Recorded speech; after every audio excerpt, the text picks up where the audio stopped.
বিভিন্ন কায়দা কৌশলে চেষ্টায় ছিল জালেমেরা, কিন্তু পারে নাই, এখনো পর্যন্ত চালিয়ে যাচ্ছে। আজকে একটা ভিডিও দেখলাম, অনেক হিন্দুরা পর্যন্ত বলছে মন্দিরে যে হামলা হয় আমরা জানি না, অথচ ভারতের টিভিতে প্রচার হয়।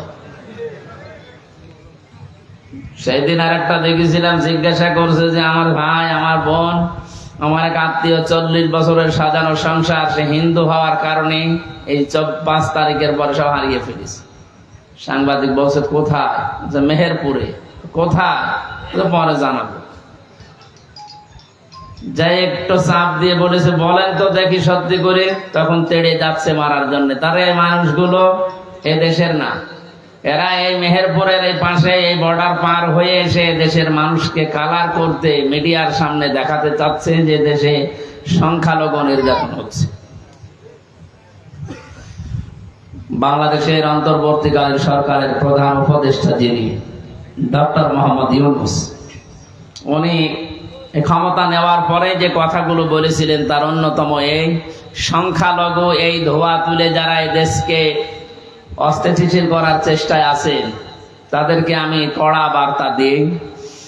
ভারতের বুকে মুসলমানেরা সংখ্যালঘু, ওরা যেমন নিরাপদে আছে, এই দেশের সংখ্যালঘু ছাড়া ওরাও নিরাপদে থাকবে ওই রকম। আপনি সহ্য করতে পারবেন? মসজিদ ভেঙ্গে দিয়ে মন্দির বানানো হচ্ছে, এই বাংলাদেশে এরকম ইতিহাস নেই। আছে কিন্তু প্রতিবেশী রাষ্ট্রে আছে। নামাজ পড়তে দাঁড়িয়েছে, নামাজের ভেতরে পেছন দিক থেকে লাঠি মারছে, এইটাও দেখলাম। এদেশে পূজা করছে, পূজারত অবস্থায় কাউকে মেরে ফেলেছে, লাঠি দিচ্ছে। আমরা এটা দেখতে তো পাইনি, কোনোদিন শুনিও নি। জানা আপনারা যা করছেন নিজের দিকে তাকিয়ে, ওয়াইন আকাবতুম ফাআকিবু বিমিসলি মা উকিবতুম বি। এ নবী, যে মানুষগুলো অত্যাচার জুলুম নির্যাতন করেছিল আপনি অতটুকু তাদের উপর করতে পারেন। এই 17 বছর যা করেছেন, আপনি যে বিবেককে জিজ্ঞাসা করেন, যদি অতটুকু করি আপনি টিকে থাকতে পারবেন? 15 বছর যে জুলুম নির্যাতন সহ্য করলাম আমরা, পুলিশ ছাড়া মাত্র একদিনও আপনি টিকতে পারেননি। একটা মানুষের জিকির যে পরিমাণ হয়েছিল, আমার মনে হয় আল্লাহর জিকির যদি আমরা ওই পরিমাণ করতে পারতাম, আমরা আল্লাহর ওলি হয়েছিলাম। একটা মানুষ মারা গেছে, সে যেভাবে মারা যাক, তার জন্য এত আলোচনা হয়। তাদের আলোচনা হলে মানুষের অন্তরে তৃপ্তি লাগে। কাদের? আল্লাযীনা আমানু তাতমাইন্নু কুলুবুহুম বিযিকরিল্লাহ, আলা বিযিকরিল্লাহি তাতমাইন্নুল কুলুব। আল্লাহ বলেন, ঈমান যাদের আছে তাদের সামনে আল্লাহর নাম উচ্চারণ হলে, আল্লাহর জিকির করলে মনে শান্তি আসে। আর আমরা দেখি যে পুরা উল্টা, আল্লাহ বাদ দিয়ে মানুষের জিকির করলে মানুষের অন্তরে শান্তি আসে। একে মানুষ আছে? আর আয়াতের প্রথম শব্দ ছিল আল্লাযীনা আমানু, যারা ঈমান আনে, তাতমাইন্নু কুলুবুহুম বিযিকরিল্লাহ, তাদের কলব প্রশান্তি লাভ করে, ঠান্ডা হয়ে যায়, শীতল হয়, শান্তি পায় তখন যখন তাদের সামনে আল্লাহর জিকির হয়। তারা যখন আল্লাহর জিকির করে তাদের অন্তর প্রশান্তি লাভ করে। আল্লাহর জিকিরের বাইরে ঈমানদারের জীবনে শান্তি আর আছে? নেই। কিন্তু পোড়াটা উল্টা দেখলাম, তার মানে তাদের ঈমান নেই। কথা বলেন না কেন? কোন ঈমানদার যদি মারা না যায়, বেঈমান মারা যায়, তার জানাজা পড়া জায়েজ আছে? এই কথাটা মনে হয় শক্ত হয়ে গেল। কথার অর্থ বোঝার চেষ্টা করেন। কোন বেঈমান মারা গেলে তার জানাজা দেওয়া, কবরে দেওয়া জায়েজ আছে? না। অনেকে মুখ খুলছে না, একে বিশ্বাস করে না নাকি কি কি বলেন? কোরআনে কারিমে আল্লাহ পাক জানিয়েছেন, ওয়ালা তুসাল্লি আলা আহাদিম মিনহুম মাতা আবাদা ওয়ালা তাকুম আলা কবরি ইন্নাহুম কাফারু বিল্লাহি ওয়া রাসূলিহি ওয়া মাতু ওয়া হুম ফাসিকুন। সূরা তাওবা 10 নম্বর পারা 19 নম্বর পৃষ্ঠার 12 নম্বর লাইনের 84 নম্বর আয়াতে আছে। আমি যত তাফসীর ঘাটাঘাটি করেছি প্রত্যেকটি মুফাসসির আয়াতের ব্যাপারে একমত। হযরতে আব্দুল্লাহ ইবনে মাসউদ, আব্দুল্লাহ ইবনে আব্বাস রাদিয়াল্লাহু তাআলা আনহুমা দুইজন এত বড় বড় রাইসুল মুফাসসিরিন বলা হয় যাদেরকে, তারা পর্যন্ত আয়াতের ব্যাখ্যা এভাবে লিখেছেন। আল্লাহ পাক বলেন, হে নবী, ওই মানুষগুলোর কবরের পাশে দাঁড়ানো দূরের কথা, জানাজার নামাজ দূরের কথা, ওর কবরের পাশেও আপনি দাঁড়াবেন না। ওয়ালা তুসাল্লি আলা আহাদিম মিনহুম, যদিও আয়াতটা নাযিল হয়েছিল আব্দুল্লাহ ইবনে উবাইয়ের ক্ষেত্রে, আল্লাহ এখানে হোম দিয়ে ঝামেলায় ফেলে দিয়েছেন আমাদের অনেককে। আল্লাহ যদি সরাসরি তার নামটা উচ্চারণ করতেন তাহলে আয়াতের ভেতরে আমরা থাকতাম না।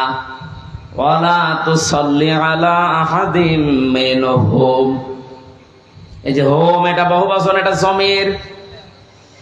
রব্বুল আলামিন জানিয়েছেন, হে নবী, এই মানুষের কবরের পাশে দাঁড়ানো আপনার জন্য নিষেধ, তাদের জন্য দোয়া করা পর্যন্ত নিষেধ। শুধু আব্দুল্লাহ ইবনে উবাই না, কিয়ামত পর্যন্ত এর চরিত্র যারা অর্জন করবে তাদের জন্যও জানাজার নামাজ, তাদের জন্যও কবরে দেওয়া, কবরের পাশে দাঁড়ানো আপনার জন্য কিয়ামত পর্যন্ত আপনার উম্মতের জন্যও জায়েজ নেই। জেলখানায় 3টা বছর ছিলাম আমি। মাওলানা মামুনুল হক হাফিজাহুল্লাহ পাশের রুমে ছিলেন উনি। সকাল 9টার পরে আমাদেরকে যখন ছেড়ে দিত, ওই যে বারান্দায় শুধু সারাদিন ওনার সাথে বসে কোরআন হাদিসের কথাগুলো বলা বলি করতাম। আমার মনে হয় প্রতিদিন উনি আমাকে এই নসিহতটা করতেন, হামজা, বাইরে যদি কোনোদিন যেতে পারি, কোনোদিন কোন কাফের মুশরিক বেঈমানের জানাজা পড়াবো না, কবরে যাব না। কয়েকদিন প্রশ্ন করেছিলাম যে ভাই, আপনি এই বিষয়টা নিয়ে এত কঠিন, এত সিরিয়াস হয়ে যাচ্ছেন।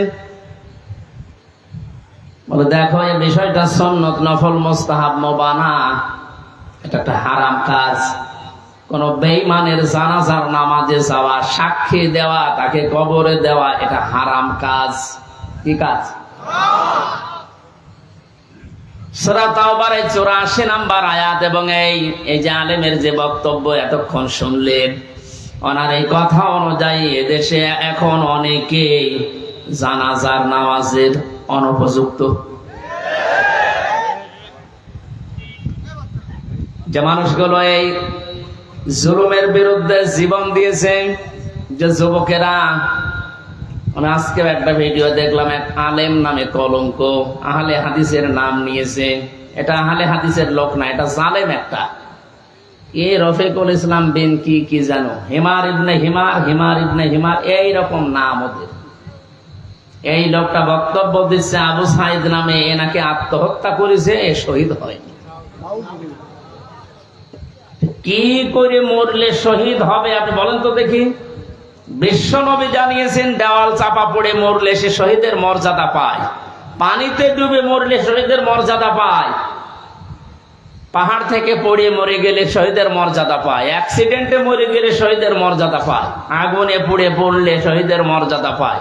আর জালেমের জুলুমের সামনে নিজের বুক পেতে জীবন দিয়ে চলে গেল দুনিয়া থেকে, তাকে আপনি শহীদ বলতেও রাজি না।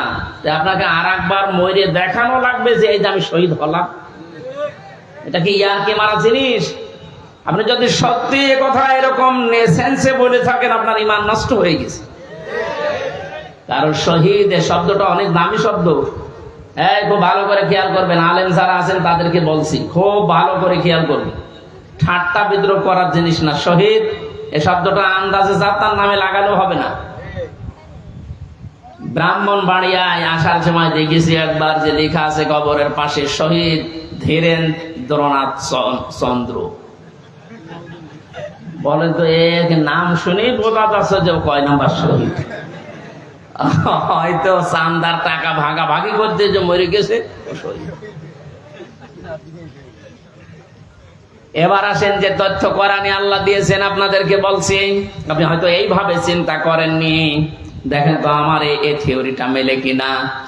সূরা বাকারার ভেতরে আল্লাহ জানিয়েছেন, ওয়ালা তাকুলু লিমান ইউকতালু ফি সাবিলিল্লাহি আমওয়াত বাল আহইয়াউ ওয়ালাকিন লা তাশউরুন। খুব খেয়াল করে শোনেন। মানুষ কথা বলে যেহেতু মুখ দিয়ে, এই জন্য আল্লাহ মুখের উপরে নোটিশ জারি করে দিয়েছেন, হে পৃথিবীর মানুষেরা, এটা বহু বচন, ওয়ালা তাকুলু, কেউ বলবা না। কে বলছে? কেউ বলবা না এই কথা, যে মানুষগুলো আমি আল্লাহর রাস্তায় শহীদ হয়েছে, জীবন দিয়েছে, এদেরকে মৃত বলবা না যে এমনি এরা মরে গেছে, না। বাল আহয়াউন, বরং এরা জীবিত, ওয়ালাকিন লা তাশউরুন, কিন্তু তোমরা এটা টের পাও না। তাহলে মুখ দিয়ে কেউ কোনোদিন শহীদদের ব্যাপারে উল্টাপাল্টা কথা বলবেন না। ৭১ সালে এদের স্বাধীন করার জন্য যারা জীবন দিল, তাদেরকে যদি শহীদ বলতে পারেন, ২৪ সালে জালেমদের মোকাবেলা করার জন্য নিজের জীবনটা যারা দিয়ে দিল, তাদেরকে শহীদ বলতে আপনার অসুবিধা কোন জায়গায়? আপনি মানে একটা কথা খণ্ডন করেন তো, না এটা মিলছে না। আল্লাহ মুখের উপরে প্রথমে নোটিশ দিয়েছেন, ১৪৪ ধারা জারি, মুখের উপরে মুখ দিয়ে বলবি না, কেউ বলবে না যে আমি আল্লাহর জন্য যারা জীবন দিয়েছে এরা শহীদ হয়নি রে, এমনি মারা গেছে, এদেরকে মৃত বলা যাবে না। কেন মৃত বলা যাবে না? কারণ এরা জীবিত। জীবিত কেমন করে? সূরা আলে ইমরান ৪ নম্বর পারার ১১ নম্বর পৃষ্ঠার ৯ নম্বর লাইনে আজটি আছে, মানুষের মুখ দিয়ে কথা বলার পরে আর একটা ধারণা করার জায়গা আছে মানুষের, সেটার নাম অন্তর। ধারণা করে কি দিয়ে? বলেন বলেন। মানুষের অন্তরে যেন এই ধারণাও না আসে, আল্লাহ এই জন্য অন্তরের উপরও নোটিশ দিয়েছেন, আলা তাহসাবান্নাল্লাযীনা কুতিলু ফী সাবিলিল্লাহি আমওয়াতা বাল আহয়াউন ইনদা রাব্বিহিম ইরসাকুন। আল্লাহ পাক বলেন, হে পৃথিবীর মানুষেরা, কেউ কোনদিন ধারণাও করবা না অন্তর দিয়ে যে আমি আল্লাহর জন্য যারা শহীদ হয়েছে এদের মরে গেছে, নাই বলবা না। বলা তো যাবে না, ধারণাও করা যাবে না। কেন? বালাহিয়াউন, বরং তারা জীবিত, ইনদা রাব্বিহিম ইরসাকুন, এবং তারা তাদের রবের কাছে রিজিক পাচ্ছে। আমি প্রশ্ন করি আপনাদেরকে, মানুষ ঘুমিয়ে থাকলে খাওয়া লাগে? কথা বলেন না কেন? জীবিত থাকলে, জেগে থাকলে খাওয়া লাগে।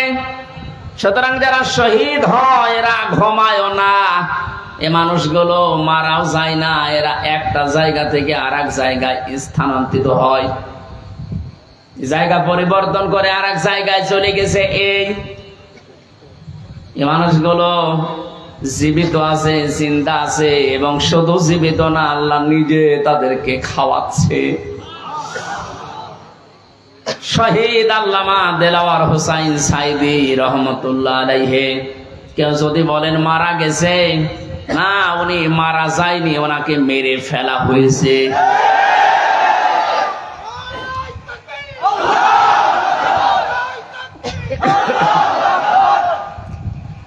3টা বছরের ভেতরে আমার সাথে একদিন দেখা হয়েছিল জেলখানায়। উনি 1 নম্বরে, আমি 4 নম্বরে।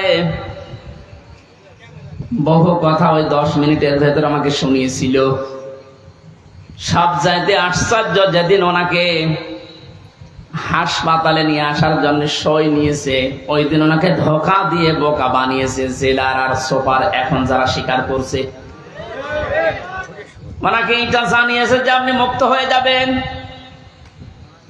এদেশের নির্বাহী আদেশে যিনি দায়িত্বে আছেন, ওই সময় ছিলেন, তিনি নির্বাহী আদেশ দিয়ে আপনাকে মুক্ত করে দেবে, আপনি মুক্ত বাতাসে আবার কোরআনের কথা বলতে পারবেন। এ কথা বলার পরে সই নিয়ে ওখান থেকে বের করে প্রথমে গাজীপুরে নিয়ে যায়, ওই জায়গা থেকে নিয়ে যায় মেডিকেলে।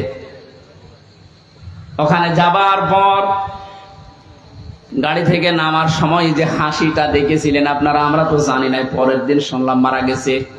এখন ভিডিওতে দেখতে পাচ্ছি যে হাসিটা উনি দিয়েছিলেন, ওনার বিশ্বাস ছিল আমি আবার মুক্ত জীবনে কোরআনের কথা বলতে পারবো। কিন্তু ষড়যন্ত্র করে ওপরের নির্দেশে, বিশেষ করে এই ডাক্তার নামে কলঙ্ক, আল্লাহর পরে মানুষ যদি কাউকে বিশ্বাস করে থাকে সেটার নাম ডাক্তার। আর এই কলাঙ্গার ডাক্তার মোস্তফা জামান, এখন আরো 2 জন আছে, এরা ভেতরে নিয়ে ইনজেকশন পুশ করে লোকটাকে দুনিয়া থেকে শহীদ করে দিল। অনেক যদি অসুস্থ হবে, আপনি বাস্তবতায় টের পান না। কোন মানুষকে ওইভাবে অসুস্থ অবস্থায় হাসতে কোনদিন আপনি দেখেছেন? সুতরাং উনি মারা গিয়েছে কখনো না, আমি বিশ্বাসও করি না, কোনদিন বলিও না। উনি শাহাদতের মর্যাদা পেয়েছেন, কারণ সারা জীবন ওনার মোনাজাত ছিল আল্লাহুম্মা ইন্নী আসআলুকা শাহাদাতান ফি সাবিলিক। হে আল্লাহ, আমারে সাধারণ ভাবে মরণ দিও না, মরণ দিলে তুমি শাহাদতের মরণ দিও। বহু মানুষকে হাসপাতালে আমি এই জেলখানার গেট দিয়ে বের হয়ে যেতে দেখেছি, জেলের ভেতরেই হয়তো মারা গেছে, কিন্তু নিয়ে যে প্রচার করে যে উনি মারা গেছে চিকিৎসাধীন অবস্থায়, অথচ জেলের ভেতরে মরে যায় অনেকে। এই জন্য আমার প্রতিদিনের তাহাজ্জুদের নামাজের দোয়া এইটাই ছিল, আল্লাহ তুমি আমাকে এইভাবে সাধারণ মরণ দিও না। আল্লাহুম্মা ইন্নী আসআলুকা শাহাদাতান ফি সাবিলিক ওয়াজআল মাউতি ফি বালাদি রাসূলিক। হযরত ওমর এই দোয়া করতেন।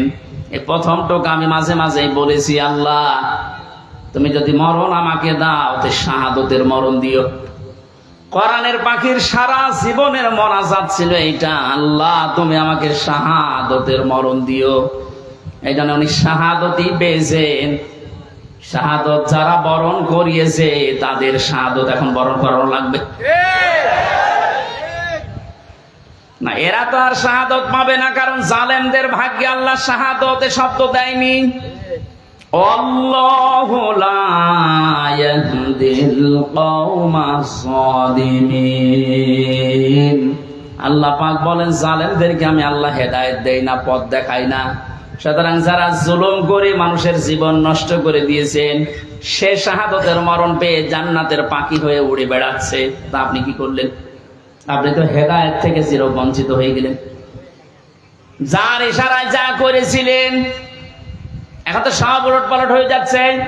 আজকে সাবেক অবৈধ আইন মন্ত্রী আনিসুল হকের বক্তব্য, আমি যা করেছি এতদিন সব করেছি হাসিনার কথা মতো। ঠেলা সামলাইবার শুধু এ না, এদেশে যত মানুষ অত্যাচার জুলুম নির্যাতন চালিয়েছে প্রত্যেককে যদি রিমান্ডে আমার সাথে যা করেছে ওইটুকু করে, ও সব সত্য কথা বলবে। মাটির নিচে নিয়েছিল, মাটির নিচে নিয়ে চোখ বাঁধা কালো কাপড় দিয়ে, পেছনে হাত বাঁধা। পেছনে যদি এমনি হাত বাঁধে, হ্যান্ডকাপ, ওটা এমনিতে হাত কেটে যায়। পেছনে হাত দিয়ে যদি উপরের দিকে টান টান করে রাখে 11 ঘন্টা, আপনি বলেন সত্য বলেন আর মিথ্যা বলেন, যা বলবে বাবা সব ঠিক আছে। এই জন্য আমি এখন দাবি জানাই, আমার মুখ দিয়ে যারা এরকম উল্টা পাল্টা কথা, আমি তো বলি নাই একটা 11 ঘন্টা দাঁড় করানোর পরও আমি বলি নাই 10 দিন রিমান্ড, আমি একটা কথাও না, আমি এগুলো করি নাই। আপনি আন্দাজে জোর করে বলাবেন। যে অবস্থায় আমাকে নিয়েছিল, আমার তো এখন মনে হচ্ছে ওই মানুষগুলোকে কাউন্টার টেররিজমে যে যার সন্তানগুলো ছিল, আলেমদেরকে যারা সবচাইতে বেশি কষ্ট দিয়েছে, এই মনিরুল, এই হারুন, আসাদুজ্জামান, আব্দুল মান্নান, আতিকুর রহমান, নাম ধরে বলছে এগুলো মানুষ নামে কলঙ্ক। মানুষ হয়ে কষ্ট দিতে পারে আমি না দেখলে বিশ্বাস করতাম না। 10টা দিন গেছে আমার 10 বছরের মতো, ঘুম তো নেই। আন্দাজে কষ্ট আপনি কেন দিলেন? নিজেরাই মাঝে মাঝে বলা কওয়া করতে, হুজুর কিছু জানি না, আমরাও জানি। টিপ্পনি কাটতো, একে অন্যের সাথে হাসি তামাশা করতো। আমার নামাজ পর্যন্ত 4 ওয়াক্ত পড়তেই দেয়নি, জোহর আসর মাগরিব আমি ইশারা করি, কারণ আমি জানি না এখন দিন না রাত। এখনো পর্যন্ত জালেমদের পক্ষে যারা ছাপায় গেছেন, আমাদের কি দোষ আপনি দিতে পারছেন না?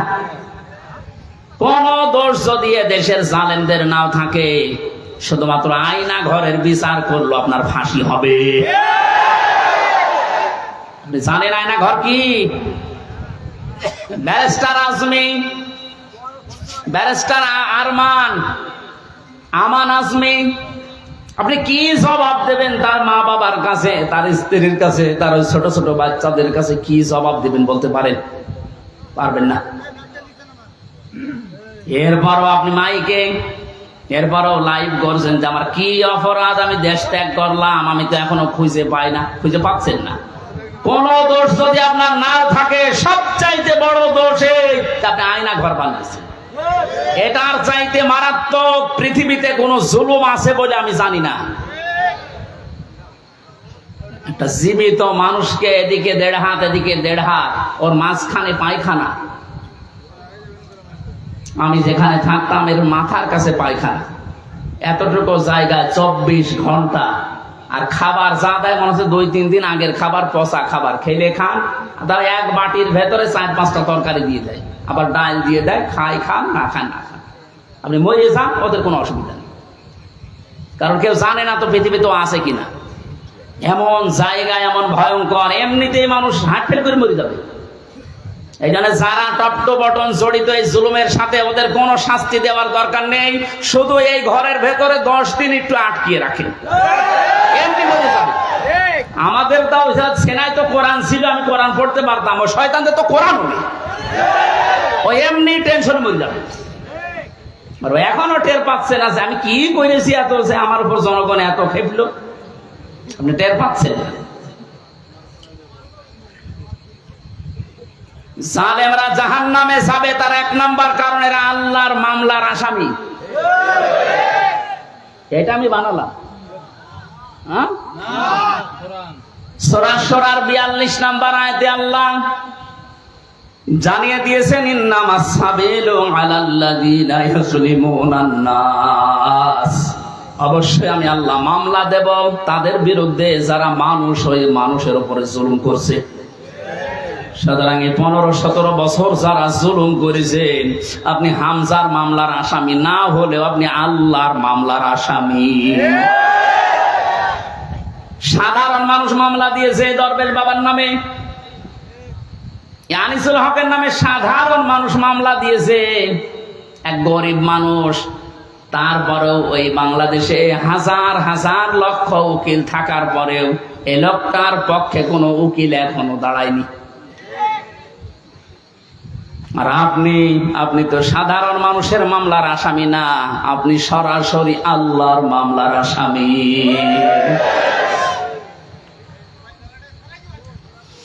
এজন্য আমাদের সাবধান হওয়া দরকার, এখান থেকে শিক্ষা নিতে হবে।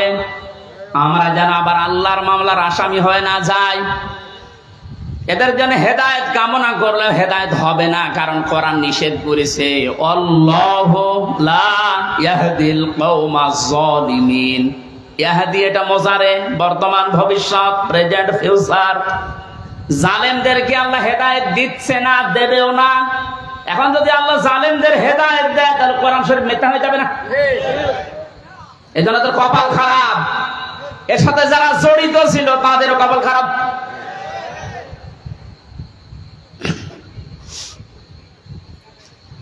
ফরিদপুরবাসী বড় ব্যথা নিয়ে কথা বলছি। এই জালেমদের জুলুমের কারণে আমার ছোট মেয়েটা আজ পর্যন্ত আমার চিনে না, আমার কাছেও আসতে চায় না, ভয় পায়। কি করেছিলাম? কোরআন হাদিসের কথাগুলো ওপেন ভাবে বলতাম, গোপন রাখতাম না, এইটাই আমার অপরাধ। এতটুকুর জন্য আপনি 3টা বছর আমার নষ্ট করবেন আর এত কষ্ট আমার দেবেন? এটা ধরে নিয়েছে, বুঝিয়ে তো ছেড়ে দিলেই হয়েছে, এইভাবে বলতে নেই, আমি তো সংশোধন হয়ে যেতাম। ওর 8 মাস 9 মাস বয়সে আমি রেখে এসেছিলাম, 3 বছর পর এখন ওর বয়স 4 বছর, এখনো পর্যন্ত স্বাভাবিক না, আমার কাছে আসতে চায় না। কেন আপনি কাজ করলেন? কি জবাব দেবেন বলেন তো? এই জন্যই মাওলানা মামুনুল হক এই কথাটা বারবার আমাকে শোনাতেন, জালেমদের বেঈমানদের কোনো জানাজা নেই, জানাজা মানে তাকে সাক্ষী দিয়ে আল্লাহর কাছে পৌঁছিয়ে দে যে ভালো ছিল, এই কথা বলা যাবে? এই জন্য আমরা সাবধান হচ্ছি, আপনাদেরকেও সাবধান করছি। এখনো জুলুমের পক্ষে যদি আপনি স্ট্যাটাস দিয়ে যান, জুলুমের পক্ষে ছাপাই গান, আপনিও জানেন, আপনিও চিহ্নিত। আপনি মারা গেলে আপনার জানাজা পড়া, কবরে দেওয়া জায়েজ নেই। কারণ আপনি এমনিতেও জাহান্নামে যাবেন, অমনিও জাহান্নামে যাবেন। জালেমের জন্য জান্নাত হারাম। কথা বলছেন এখানে? জালেমের জন্য জান্নাত হারাম। মানে জালেম হচ্ছে আল্লাহর মামলার আসামি। এটা ছোটখাটো বিষয় না, অনেক ওজনওয়ালা কথা আল্লাহর। আমরা অনেকেই মনে করি আল্লাহ কি দেখে না, ব্যারিস্টার আর মানে এই কষ্ট কি আল্লাহ দেখে না? হাওয়ালা তাহসাবান্নাল্লাহা গাফিলান আম্মা ইয়ামালুস সালিমুন ইন্নামা ইউআখিরুহুম লিয়াউমিন তাশখাসু ফীহিল আবসার। আল্লাহ পাক বলেন, হে নবী, আপনি কি মনে করেন যে জালেমদের সম্পর্কে আমি কোনো খোঁজ রাখি না? আমি সবচাইতে বেশি খবর রাখি জালেমদের ব্যাপারে। ওদেরকে আমি ছাড় দিয়েছি ওই দিন পর্যন্ত যেদিন চক্ষু উল্টিয়ে যাবে। আজ ঠিক তাই হচ্ছে। জালেমদের সাথে দেশের মানুষেরা এমন আচরণ করেছে, অনেকেই চোখ উল্টিয়ে আটকে উঠছে। হইল কি? বিশেষ করে ঝিনাইদহ কিরণ চেয়ারম্যান, ওরে পিটিয়ে মেরে জালেমকে গাছের সাথে না ওই পিলারের সাথে টাঙিয়ে মরার পর পিটিয়েছে। দুনিয়া আটকে উঠেছে। যে হচ্ছে কি, আবু সাইদকে যে লোকটা সজ্ঞানে স্বেচ্ছায় গুলি করে হত্যা করেছিল, তারে জনগণ পিটিয়ে ন্যাংটা করে টাঙিয়ে রেখেছে।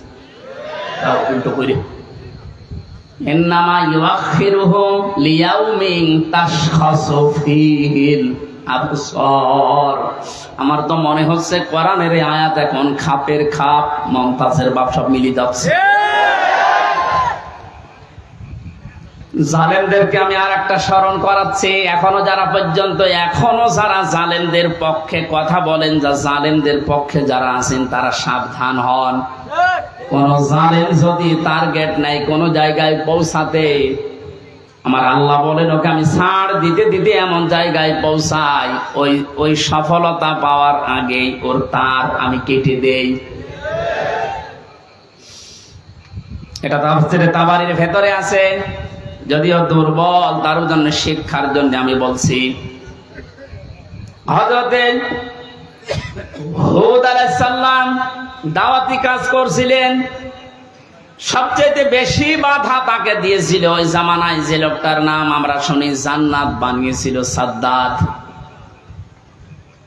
যখন হযরতে হুদ আলাইহিস সালাম দাওয়াত নিয়ে গেলেন, যে জান্নাতের কথা জাহান্নামের কথা তাকে শোনালেন, আল্লাহর নাফরমান বান্দা ডাক দিয়ে বলে, তুমি আল্লাহর নবী দাবি করো, তোমার আল্লাহর জান্নাত আমার লাগবে না, আমি নিজে জান্নাত বানাবো, তুমি শুধু জান্নাতের আইটেম গুলো বলো যে কি কি পাওয়া যাবে।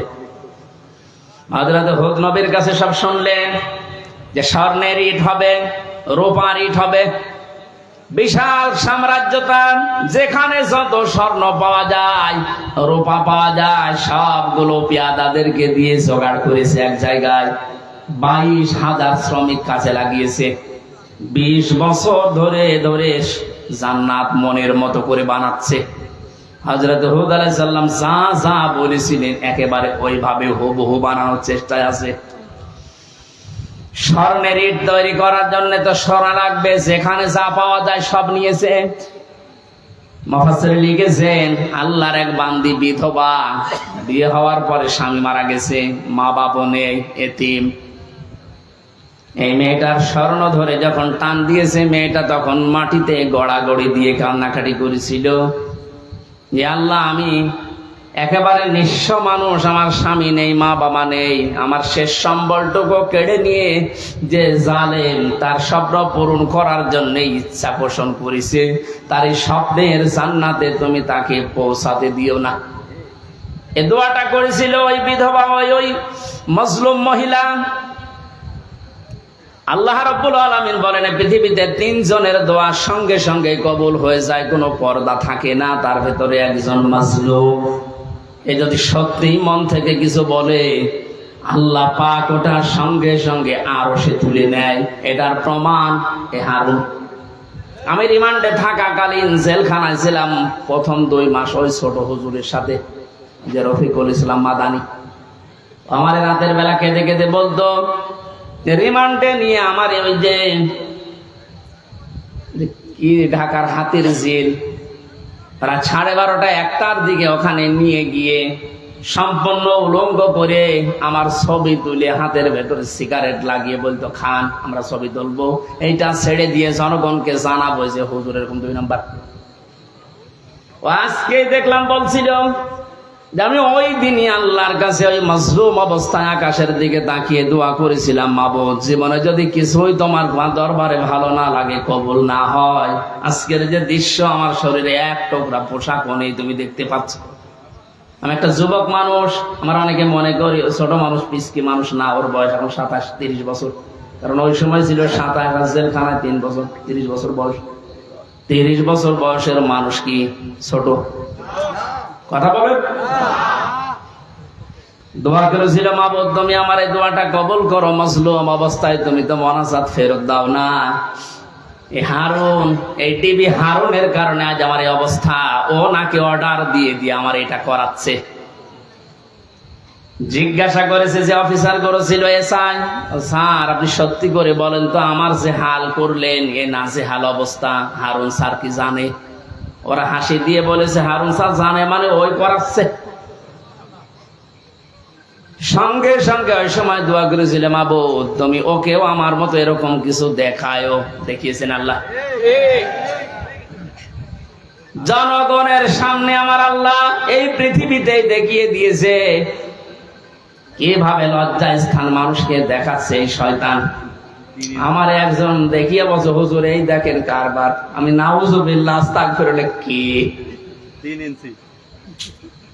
ও কয়েকদিন পরে স্ট্যাটাস দিয়েছিল আমি বাইরে যেতে পারি না, বাইরে গেলে মানুষ বলে 3 ইঞ্চি। কি একটা অপমান! মাত্র কয়েক সেকেন্ডের ভিডিও ফাঁস হয়ে ও সব হারিয়েছে। ওর কয়েক সেকেন্ড না, সারা জীবন যেদিন আল্লাহ ফাঁস করবে, এ জালেমের সেদিন কোন উপায় থাকবে? টাকলা মোরাদের মাত্র 6 মিনিট 8 সেকেন্ড। কি ওর নাম? মাহিয়া মাহিনা কি নাম? এই মহিলার সাথে একটা অডিও রেকর্ড ফাঁস হয়েছিল মাত্র 6 মিনিট 8 সেকেন্ডের। ও সব গেছে।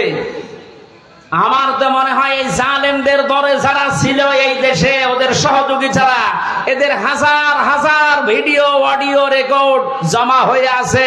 সাংবাদিক ইলিয়াস এখন মাঝে মাঝে ছাড়তেছে।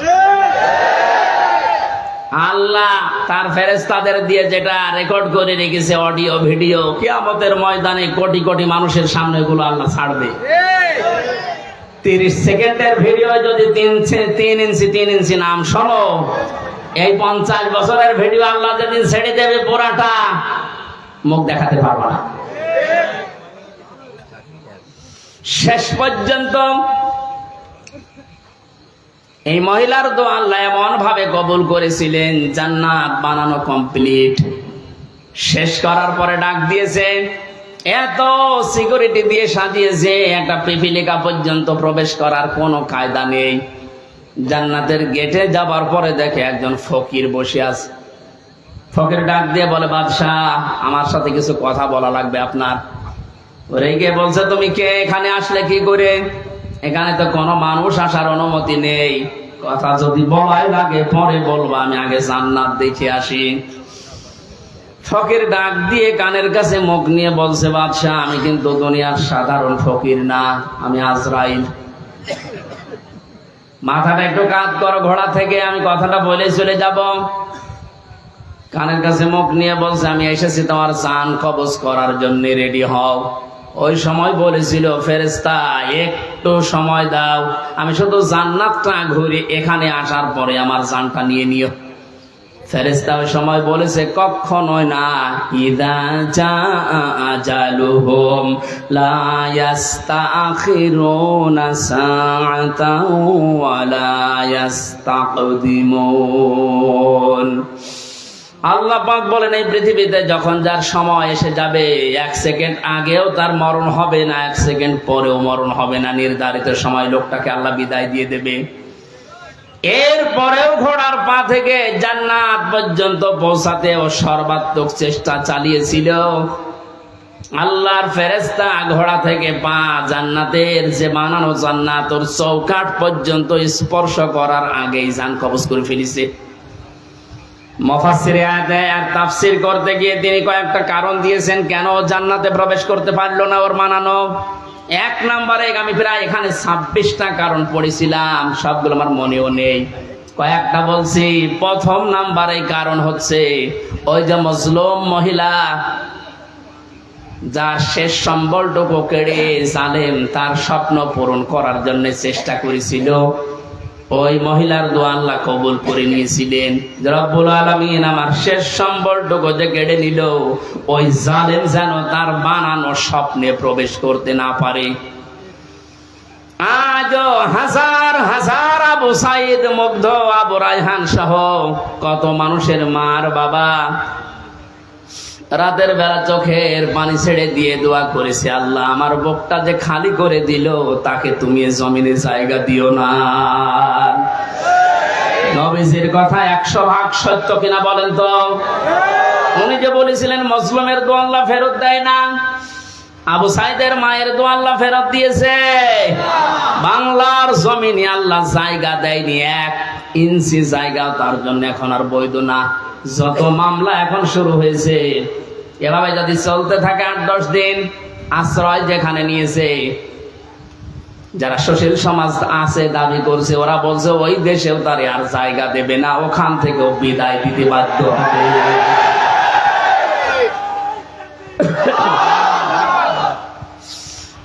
আমার ফরিদপুরবাসী জালেমদের জন্য সব জায়গা আল্লাহ অবৈধ ঘোষণা দিয়েছেন, জালেমদের কোনো জায়গা পৃথিবীতে নেই।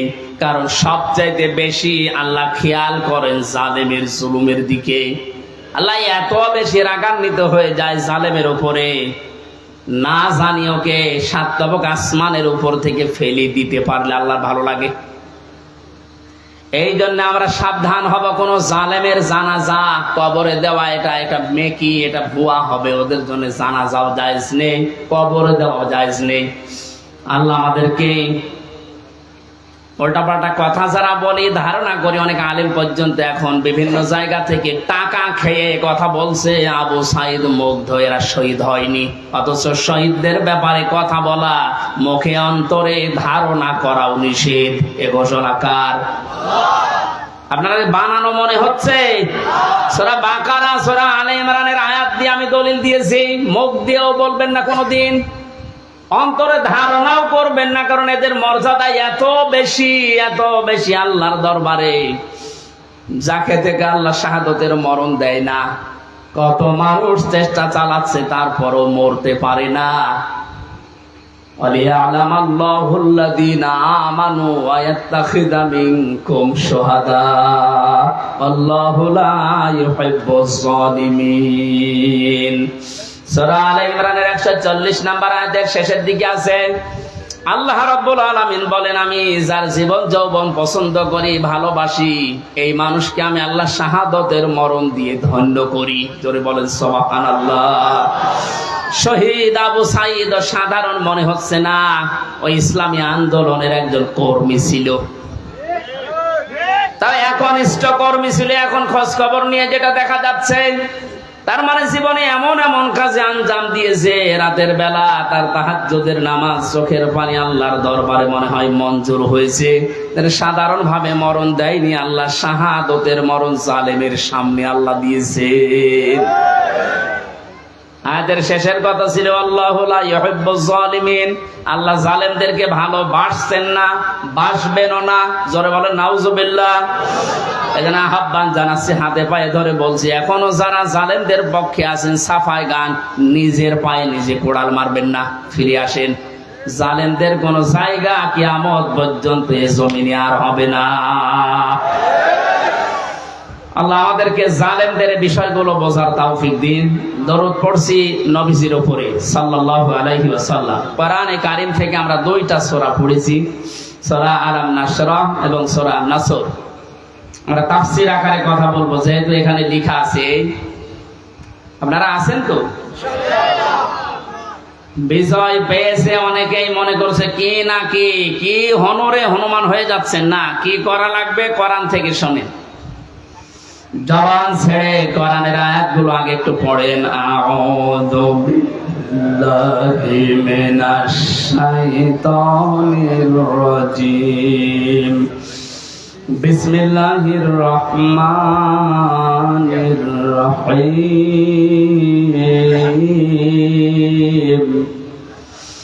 ইযা জাআ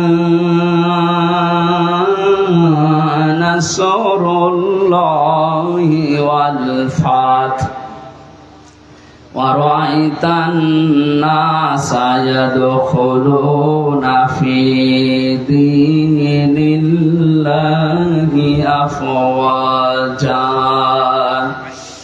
ফাসাব্বিহ বিহামদি রাব্বিকা ওয়াস্তাগফির ইন্নাহু কানা তাওয়াবা। সাদাকাল্লাহুল আযীম। সূরা নসর, কে সূরা বলেন তো? কোরআনে 3 আয়াত বিশিষ্ট 3টা সূরা আছে, আসর, নসর আর কাউসার। আমরা অনেকে মনে করি সূরা কাউসারের 3 আয়াত আর বাকি আয়াতে না। 3টা সূরা 3 আয়াত বিশিষ্ট, আসর, নসর, কাউসার। তার ভেতরে একটা পড়েছি, এটা তেলাওয়াত শুদ্ধ অনেকের হয় না, নামাজে কিন্তু এই সূরাটা অনেকে পড়ে। নুন সোয়াদ র, নাসর মানে সাহায্য, আর নুন সিন র, নাসর মানে ঈগল পাখি। এই জন্য তেলাওয়াত যখন করবেন সোয়াদ উচ্চারণটা মুখ গোল করা লাগে। আল্লাহ পাক জানিয়েছেন ইযা জা নাসরুল্লাহি ওয়াল ফাth, যখন আসবে আল্লাহর সাহায্য, হে নবী আপনি তখন বিজয় দেখতে পাবেন। 15 বছর বহু মজলুম দোয়া করেছে, জেলখানায় এখনো পর্যন্ত বহু মজলুম পড়ে আছে। বিশেষ করে মাওলানা জসিমউদ্দিন রহমানী সহ হাজারো আলেম এখনো পর্যন্ত জেলখানায় আছে। এই জালেমের জুলুমে জীবনটা তাদের শেষ হয়ে গেছে। কোরআনের এই অনুষ্ঠান থেকে এই মাজলুমদের মুক্তির দাবি করছি, বলেন আমিন।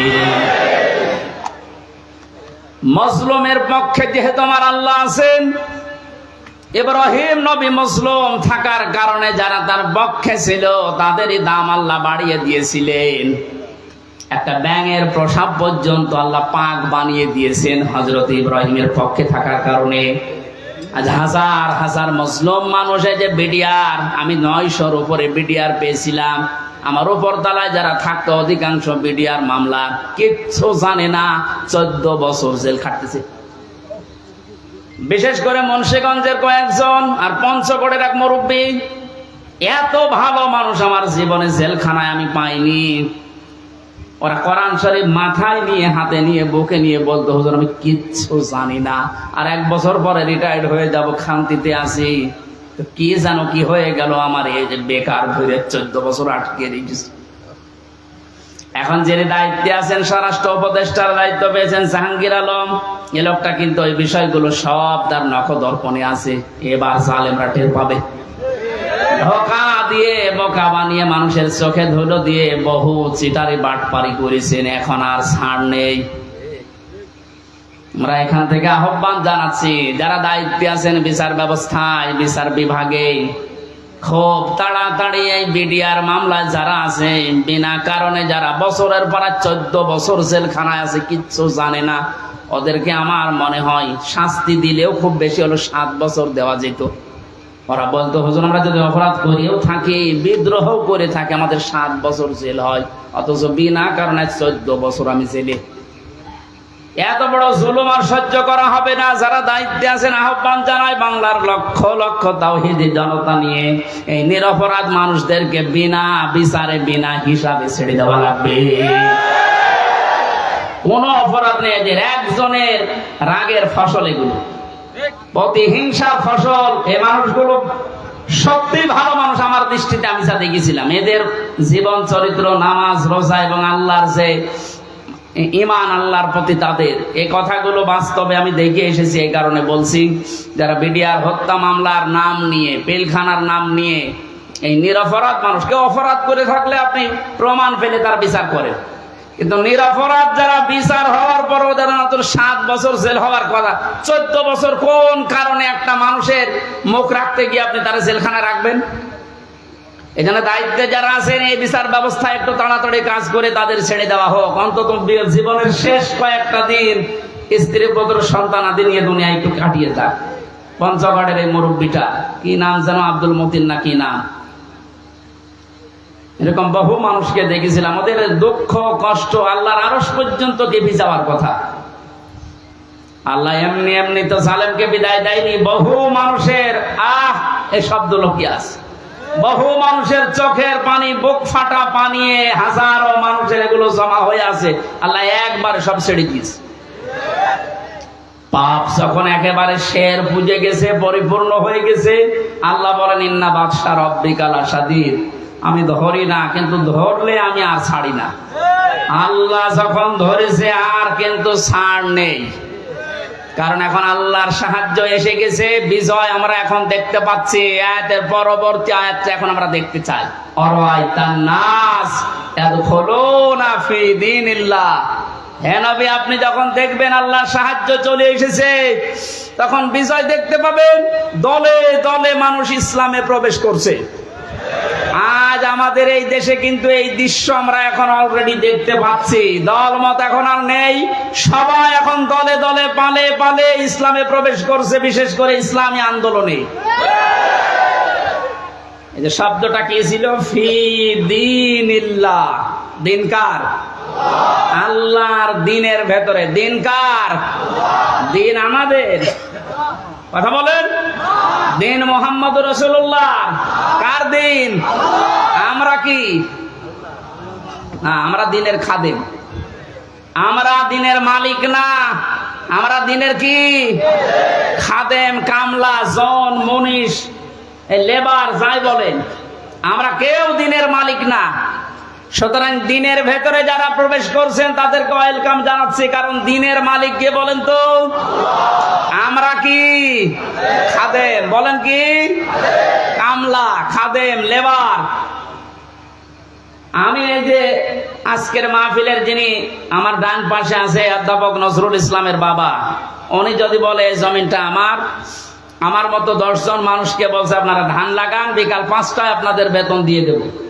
বিকাল 5টা পর্যন্ত আমরা ধান লাগাচ্ছি, আর 10 মিনিট বাকি আছে। কয় মিনিট? বসো।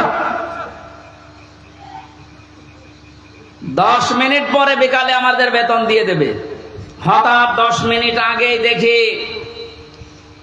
8-10 জন মস্তান এসেছে মোটরসাইকেল নিয়ে, আর সবার হাতে সোনার ছেলেদের এখন যা বের হচ্ছে ওইটা। বিভিন্ন বিশ্ববিদ্যালয়, কলেজ এবং বিভিন্ন জায়গা থেকে সোনার ছেলেরা যা ব্যবহার করতো, এটা এখন বের হচ্ছে না। দিনাজপুরের হাসে দানিশ কলেজ থেকে কয়েকদিন আগে পেয়েছে, আজকে পেয়েছে ইসলামী বিশ্ববিদ্যালয় কুষ্টিয়া থেকে। সোনার ছেলেরা কলম ব্যবহার করতো 1.5 হাত। এইরকম কলম নিয়ে 8-10 জন মস্তান মোটরসাইকেলে এসে ধান আর লাগানো যাবে না, ধান এখন আমরা তুলে ফেলবো। এখন জমির মালিক তো উনি নেই। আমরা 8-10 জন যারা ধান লাগিয়েছি, কামলা, খাদেম, আমরা যদি বলি ভাই আপনারা ধান তুলবেন তোলেন, কিন্তু আর 10 মিনিট পরে তোলেন, কারণ আমরা বেতন নিয়ে নেই। 10 মিনিট না হলে উনি বেতন দেবে না, কারণ এই জমিনও আমাদের না, ধানও আমাদের না। আপনারা তুলে ফেলবেন, আমরা সহ দরকার হয় তুলবো, কিন্তু 10 মিনিট পর। কথা বলেন না কেন? এই 10 মিনিটের আগে যদি আপনারা মাস্তানি করেন, তর্কাতর্কি হবে, কথা কাটাকাটি হবে, রক্তপাত হতে পারে, এমনকি যদি মেরে ফেলা লাগে মেরেও ফেলবো, কারণ আমার বেতন দরকার। এই কথার সাথে আপনারা একমত আছেন না? সহজ ভাবে যেভাবে বুঝলেন যে হ্যাঁ এটা ঠিক, আমার বেতন লাগবে, বিকাল 5টা মানে জীবনের শেষ দিন। কথা বলেন না কেন? এই জমিন কার? দিন কার? আমরা কি? আমরা ধান লাগাতে আসি এই জমিনে দিন প্রতিষ্ঠার জন্য, জান মাল বাজি রেখে মাথার ঘাম পায়ে ফেলে চেষ্টা চালিয়ে যাচ্ছি কি করে দিন কায়েম করা যায়। এখন বিকাল 5টা মানে জীবনের শেষ দিন। এদিন আসার আগে যদি কেউ বাধা দিতে আসেন, তর্কাতর্কি হবে, কথা কাটাকাটি হবে, রক্তপাত হবে। এই 17 বছর যা হচ্ছে,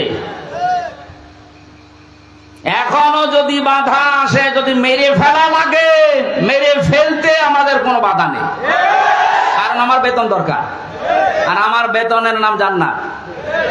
কথা বলেন। এদেশে যারা সত্যি দিন কায়েমের বিরুদ্ধে অবস্থান নিয়েছে, তার ভেতরে 1 নম্বরে আমার মনে হয় এই অবৈধ বিচারপতি নামে যেটা মানিক, ওর নাম নিতেও আমার ঘৃণা হয়। এ মানুষ নামে একটা যার সন্তান। কে বলেছে ওটার মানুষ? ও কথা বললে ইসলামের বিরুদ্ধে বলে। আর আমরা সূরা নূন কলমের ভেতরে জানি, যারা অবৈধ সন্তান পৃথিবীতে, যারা যার সন্তান, ওরা কথা বললেই কোরআনের বিরুদ্ধে কথা বলবে। এর কথাবার্তা শোনেন না? আরো টাটকা কিছু শয়তান আছে।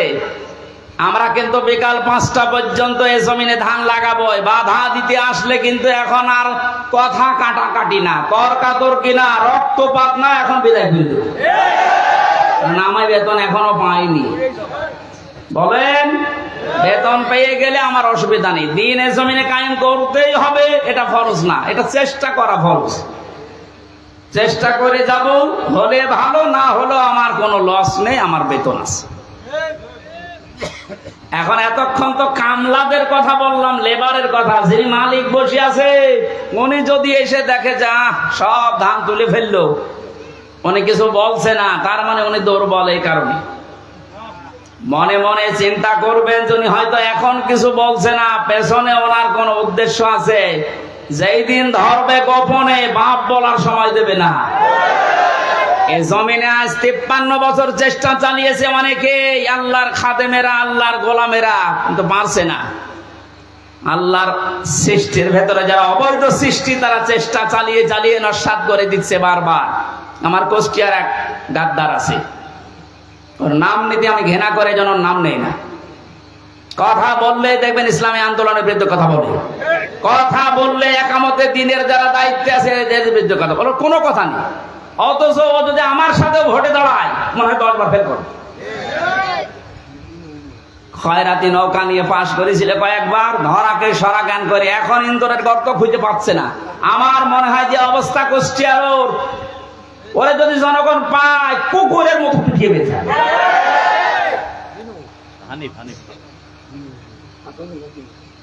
না। নুনু নাম আমি নিই না, নাম দেখো কি হক ননু দিয়েছে। শয়তান শয়তানি করার জায়গা পায় না। আর একজন বরিশালের আছে। এবার আর একটা শয়তান, কি মনন না কি নাম যেন, মনন না মেনন, মাত্র 4 দিন আগে এদের স্বাধীন হওয়ার, এই 5 তারিখে স্বাধীন হলো না, 4 দিন আগে শয়তানগুলো উঠে পড়ে লেগেছিল একটা জনগণের সেন্টিমেন্ট অন্যদিকে নজর ঘুরিয়ে দিতে, যে এদেশের ইসলামপন্থী যারা, তাদেরকে নিষিদ্ধ করে দাও। আল্লাহ চিরতরে ওদের নিষিদ্ধ করে দিয়েছে,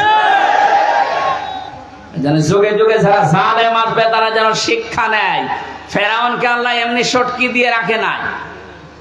আল্লাহ বলেন, ওকে সটকি দিয়ে রাখলাম এই কারণে, যুগে যুগে যারা স্বৈরাচার আসবে তারা যেন ওর লাশ দেখে শিক্ষা নেয়। সুতরাং আজও যারা জালেম, তাদের অবস্থান এই 5 তারিখের পর থেকে যা হয়েছে, এখনো যদি আপনার পরিবর্তন না আসে, শিক্ষা না নেন, আমার মনে হয় আজরাইল আসার আগে আপনারা পরিবর্তন নেই।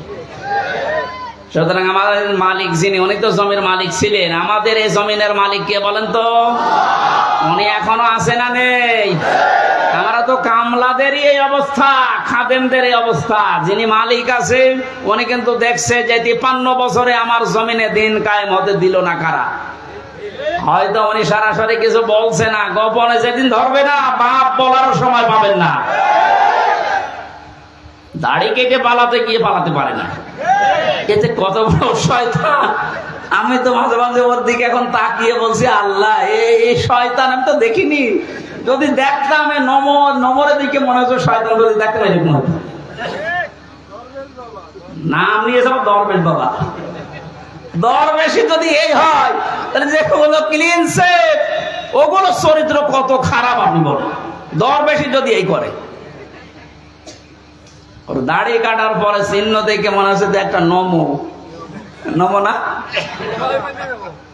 কে যেন ডিম মেরেছিল, ডিম না, ওরা আরো কিছু মারা দরকার। ওর ডিম ওই জায়গায় না, বিভিন্ন জায়গায় ডিম দেওয়া দরকার। ওই শয়তানরা আমরা যখন আলেমদেরকে, বিশেষ করে মাওলানা মামুনুল হক, মাওলানা সাখাওয়াত হোসেন রাজি, আমির হামজা, এই রফিকুল ইসলাম মাদানী, হারুন ইসহারি, আলেমদেরকে যখন এই দড়ি বেঁধে, মাথায় দড়ি দিত, হাতে হ্যান্ডকাপ দিত, পায়ে ডান্ডা বেড়ি দিত, এগুলো দিয়ে যখন আদালতে তুলতো, ওরা ওই পাশ থেকে টিপ্পনি কাট, ঠিকই হচ্ছে। এখন ডিম খাও, আমরাও এখন বলবো যে ঠিকই হচ্ছে।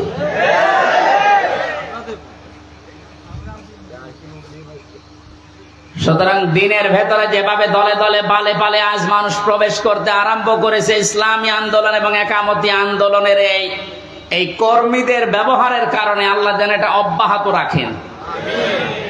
আর আইতান নাস, হেনবে আপনি দেখতে পাবেন, ইয়াদখুলুনা ফি দীনিল্লাহ, মানুষ প্রবেশ করছে। ইয়াদখুলুনা এটা মোসারে, বর্তমান ভবিষ্যৎ, প্রেজেন্ট ফিউচার।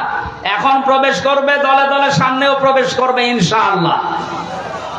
এটা যদি প্রবেশ করে করে এই 20% এখন আছে ইসলামী সেন্টিমেন্টের মানুষ, এই 5 তারিখ থেকে আজকের এই দিন পর্যন্ত 35% অলরেডি হয়ে গেছে। যেদিন 51% হয়ে যাবে, সেই দিন এই দেশে ইসলাম কায়েম, কেউ ঠেকাতে পারবে না। এইটা শোনার পরে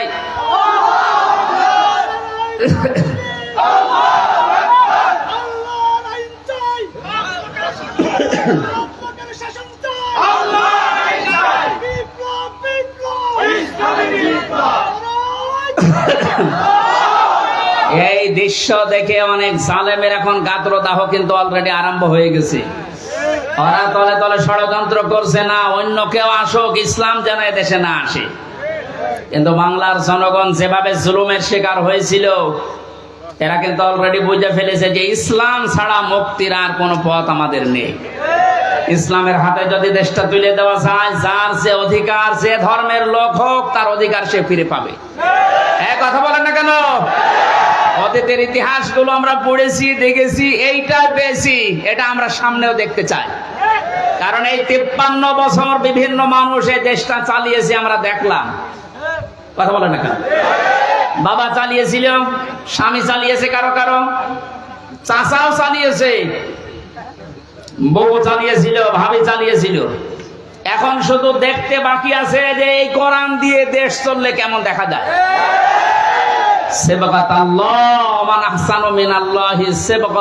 আল্লাহ বলেন, আমি আল্লাহর চাইতে সুন্দর রং পৃথিবীতে কারো নেই। সুতরাং এই রং দিয়ে যদি দেশটা ইউনিয়ন পরিষদ থেকে সংসদ পর্যন্ত চলে, এটা একটা মিনি জান্নাত হয়ে যাবে। মুসাফির অবস্থায় আছি, মাজলুম অবস্থায় এখনো আছি। এখনো মাজলুম নেই, কারণ এই জেলা আমার জন্য নিষিদ্ধ ছিল, আল্লাহ ওপেন করে দিয়েছে। এখন আর মাজলুম নেই। যারা বাধা দিত, ওই জালেমরা, এখন ওই শয়তানরা আমাদের কাছে অনুমতি নিয়ে কাজ করছে। কুষ্টিয়া সহ বাংলাদেশের 64 জেলাতে ইসলাম পন্থীদেরকে আজ যারা জালেমের সহযোগী ছিল, তারা ডাক দিয়ে দিয়ে বলছে, হুজুর কি করা লাগবে বলে।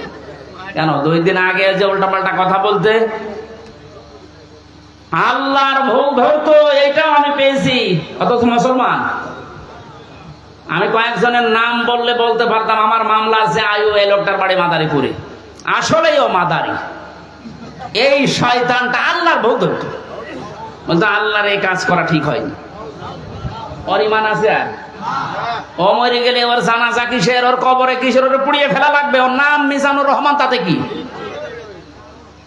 নাম তো সুন্দর নাম নিয়েছে, অথচ কাজ পুরা উল্টা। আমি আমারটা বলছি, কারণ আমারটা আমি ভালো জানি। আমারে ধরার পরে আমার বাবার কাছে বলেছে 10 লাখ টাকা দেন, নাই তো মামলা দেবো 50টা। মনে হচ্ছে মামলাও বানাবে। কি বিচার চলছিল দেখেন তো।